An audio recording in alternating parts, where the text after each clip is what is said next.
పుదీనా పచ్చడి అండి. ఎలా తయారు చేయాలో చూపిస్తాను. ముందుగా స్టవ్ వెలిగించి ప్యాన్ పెట్టి జీలకర్ర ఒక స్పూన్ అంతా, పెద్ద స్పూన్ అంతా ఇది,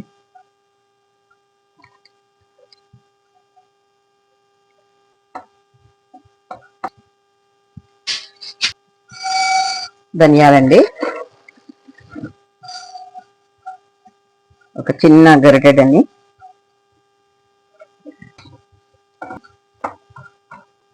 తర్వాత ఎండుమిర్చి,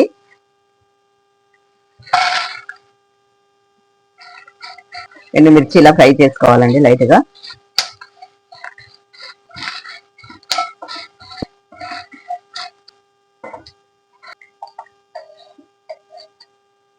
కొద్దిగా నూనె పోసి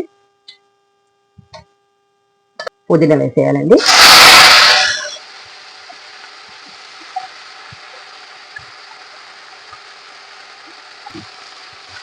ఈ పుదీనా బాగా వేసేసుకోగా ఉండొద్దు, కొద్దిగా కరకరలాడుతూ ఉండాలి. పుదీనా పచ్చిగా ఉంటే వాసన, పుదీనా వాసన వస్తుంటది, పచ్చి వాసన రావద్దు. బాగా ఫ్రై చేసుకోవాలి. చూడండి ఈ విధంగా వేగిపోవాలి. ఇది సౌండ్ వస్తుంది చూడండి. దీంట్లో పచ్చి వాసన, పచ్చి నీరంతా పోయి ఇలా సౌండ్ రావాలి పుదీనా. ఇప్పుడు దింపేసుకుందాము. పచ్చడికి సరిపడే చింతపండు అండి.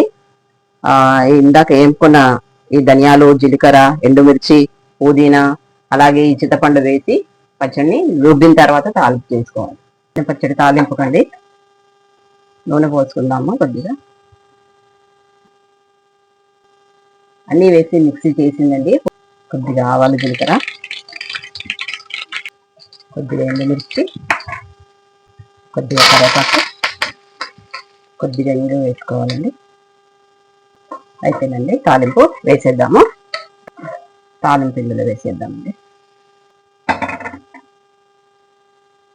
పుదీనా పచ్చడి రెడీ అయిందండి. ఇది వారం రోజులు కూడా నిల్వ ఉంటుందండి. ఇది జ్వరం వచ్చినప్పుడు చాలా బాగుంటుందండి. అన్నం తినాలనిపించదు కదా, అప్పుడు జ్వరం వచ్చినప్పుడు వేడి వేడి అన్నము పుదీనా పచ్చడి వేసుకుంటే భలే ఉంటుంది.